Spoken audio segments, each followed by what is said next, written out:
Políticamente en la provincia de Corrientes se ha estado produciendo una movida que tiene que ver con los medios de comunicación hegemónicos que maneja el gobierno, especialmente en la mano del gobernador de la provincia en la capital de Corrientes. Lo mismo que pasa en Buenos Aires con los medios nacionales que tenían hegemonía con el régimen anterior, el gobierno nacional, en Corrientes también pasa lo mismo.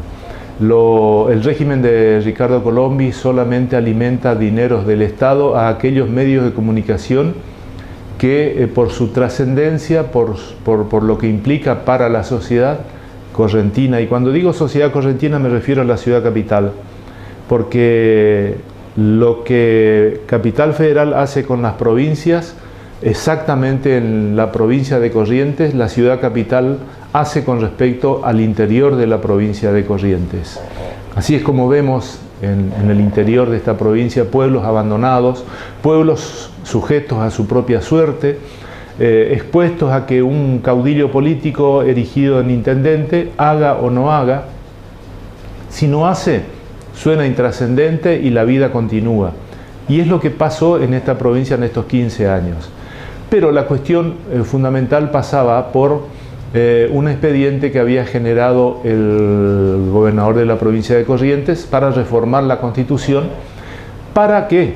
Para poder ser reelecto, porque tengamos en cuenta que desde el 2001 estuvo como gobernador hasta el 2005. En esa oportunidad, para no quemar la reelección, fue puesto como gobernador el ingeniero Arturo Colombi. Después vino nuevamente el doctor Ricardo Colombi como gobernador, y en esta oportunidad está ejerciendo su mandato, su tercer mandato en esta situación ya como en su condición de gobernador reelecto.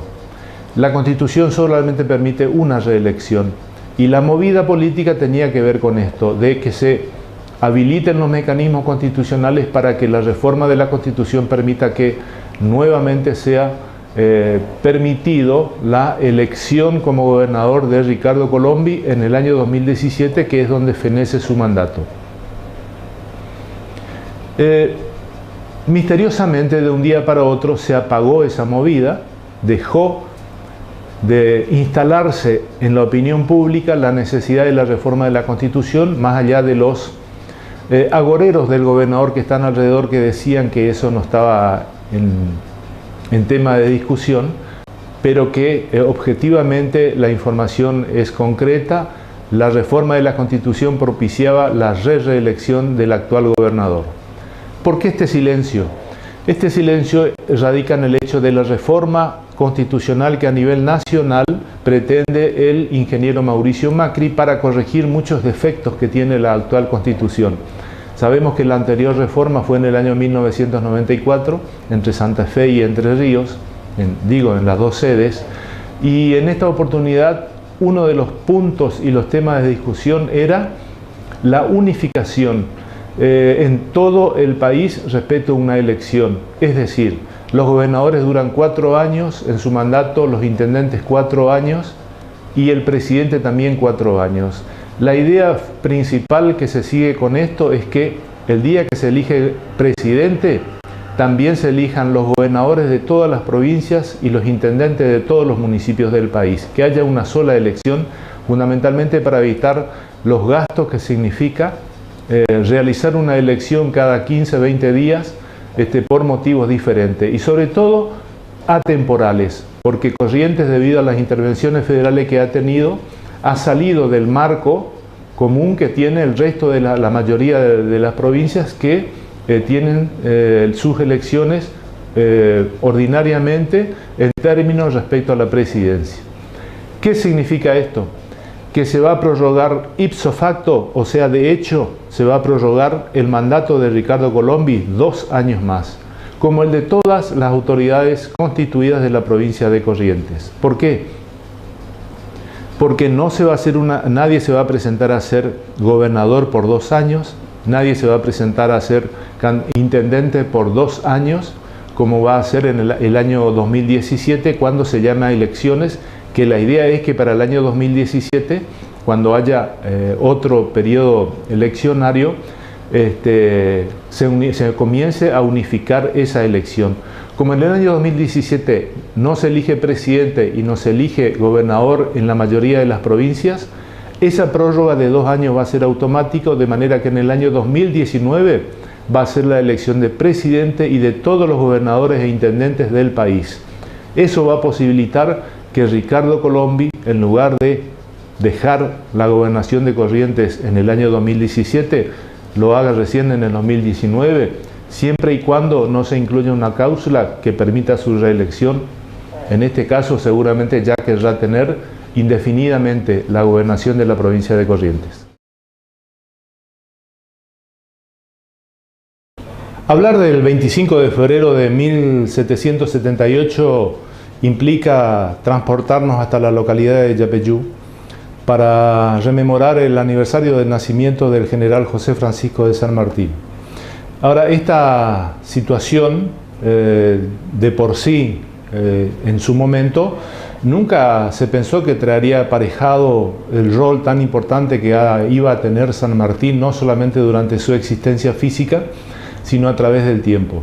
Pero en este raconto de la historia, en esto que significa siempre escudriñar en aquellos aspectos de los cuales ordinariamente a través de los elementos que se incorporan a la enseñanza formal en los distintos niveles de la educación argentina, hay detalles que no se conocen.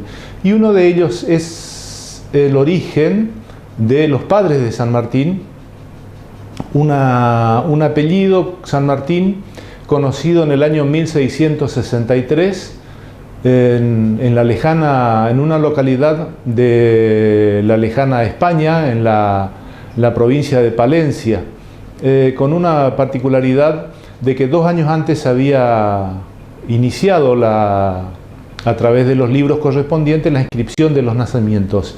Y en este caso, en 1663, se tiene este antecedente en Cervatos de la Cuesa. Ese es el nombre del lugar donde San Martín aparecía como un apellido en sí. Y este señor, inscripto en 1663, fue padre de Andrés de San Martín, el abuelo de nuestro general, Andrés, padre de Juan de San Martín, el hombre que nació en ese lugar también en el año 1728 y que eligió la carrera militar. De ahí que es destinado acá a nuestra región, al Virreinato del Río de la Plata, por así decirlo, dando una orientación al marco territorial, para instruir a las fuerzas españolas que se hallaban ya asentadas acá en nuestro territorio. Así lo hizo, vino, se dirigió a los lugares, a los cuarteles donde se le destinaba para que cumpla con su misión, y después, porque era un muy buen administrador, se le asignó la administración de una estancia, una de las más grandes de Uruguay. Pero, hay un pero en el medio de esta historia de amor también, si se quiere llamarlo. ¿Por qué? En el año 1738, o sea, 10 años después de que nació Juan de San Martín, en la localidad de Paredes de Nava, es una localidad cercana al lugar donde había nacido Juan de San Martín, dentro de la misma provincia de Palencia, nace Gregoria Matorras. Crece en su lugar de nacimiento y en un momento determinado su padre queda viudo, muere la mamá de Gregoria de Matorras y el padre conoce a una nueva señora, una nueva esposa, que odia a Gregoria Matorras. Gregoria Matorras tampoco toleraba la presencia de esta nueva esposa del papá y como por arte de magia se presenta ante Gregoria Matorras allá en Paredes de Nava, en la provincia de Palencia, en España, un primo de Gregoria Matorras que ya había estado por estos lugares y que se había casado con una criolla y se había vuelto a España. La corona en España en esta oportunidad le asigna el rol de teniente gobernador de la provincia nuestra de Tucumán acá. Le comenta a Gregoria Matorras, entonces Gregoria Matorras le dice: llévame con vos a Argentina porque yo acá con esta bruja no me quedo, refiriéndose a la madrastra, la nueva. Y tal es así que Gregoria Matorras viene a la Argentina con su primo. pasan por Buenos Aires para organizar la partida, porque estamos hablando de un momento de la historia. Por ejemplo, el viaje en barco de España a Argentina tardaba entre 105 y 110 días, ¿sí? Permanecen en Buenos Aires unos pocos días para organizar a través de carretas, ¿no es cierto?, todos los elementos y los enseres que iban a necesitar para dirigirse a San Miguel a Tucumán, a hacerse cargo, el primo de Gregoria Materras, de la gobernación e intendencia de San Miguel de Tucumán, de Tucumán, mejor dicho. En esos días llega el domingo y la invitan a Gregoria Matorras a ir a misa a Buenos Aires, en el barrio Catedral, y en ese lugar también se hizo presente Juan de San Martín, el vecino del pueblo vecino allá en la provincia de Palencia, y en ese lugar ambos españoles vecinos en la provincia de Palencia se conocen en una iglesia acá en Buenos Aires. Obviamente que fue un flechazo de amor, a los 10 días se estaban casando, y así es como Gregoria Matorras, en lugar de acompañar al primo a la gobernación e intendencia de Tucumán, se casa con Juan de San Martín y lo acompaña a Juan de San Martín al Uruguay a administrar la estancia de 40.000 cabezas de ganado que le había asignado las autoridades para que administre. En ese lugar conviven, obviamente, y nacen sus 3 primeros hijos. Luego, bajo esas circunstancias, es designado teniente gobernador de Yapeyú, que abarcaba un amplio territorio de lo que hoy significa parte de Brasil, parte de Misiones, Corrientes, Entre Ríos y parte del Uruguay. Y llegan a Yapeyú, se hace cargo de la administración de esa misión dominica, porque hasta este momento ya los jesuitas ya habían sido entrañados, como decía el Tratado de Tordesillas en 1767, estaban los dominicos, habían heredado de alguna manera toda esa gran cultura jesuítica que habían dejado los antecesores. Y bueno, en Yapeyú nace Justo Rufino, primeramente en 1776, y el 5.º hijo del matrimonio, José Francisco, nace el 25 de febrero de 1778. Toda esta historia tiene que ver con este concreto relato de lo que implica Yapeyú, que en guaraní significa el fruto que ha llegado a tiempo. El uniforme que viste un granadero es parte de su orgullo. Es un símbolo de valentía y responsabilidad. Conozcamos un poco más sobre este emblema. El uniforme de los granaderos está compuesto por el morrión, la casaca, los guantes blancos, el pantalón y las botas. El morrión es un casco alto con un penacho bordó, la escarapela nacional, el escudo con la granada, los cordones, las galápagos, la visera y las carrilleras. El morrión era muy importante en la época de San Martín, porque resguardaba la cabeza de los granaderos en el combate.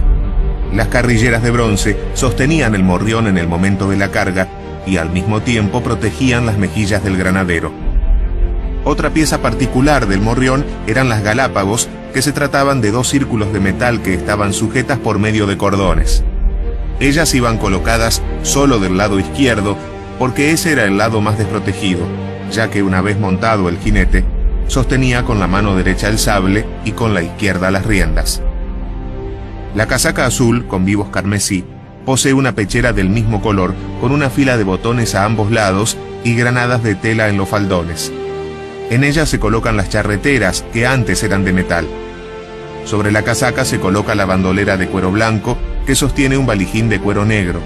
El pantalón tiene una franja al costado de color gran C, porque ese es el color del arma de caballería para el ejército argentino.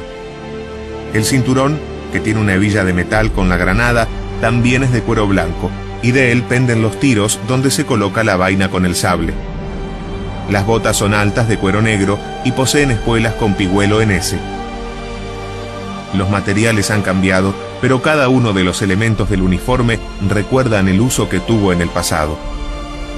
Sabía el general San Martín que la grandiosa empresa de la libertad de América requería soldados apasionados por la patria y el deber, seleccionados y disciplinados austeramente, orgullosos de su regimiento conscientes de su propio valor, poseedores de un alto sentido de la responsabilidad y de la dignidad humana.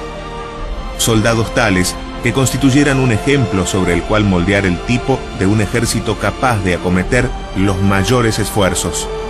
Así crecieron los granaderos a caballo que desde Buenos Aires a Quito sembraron a lo largo del camino con sangre y con valor los ideales de libertad y soberanía de los pueblos que habían surgido en los días de mayo a través de un decenio de constantes luchas.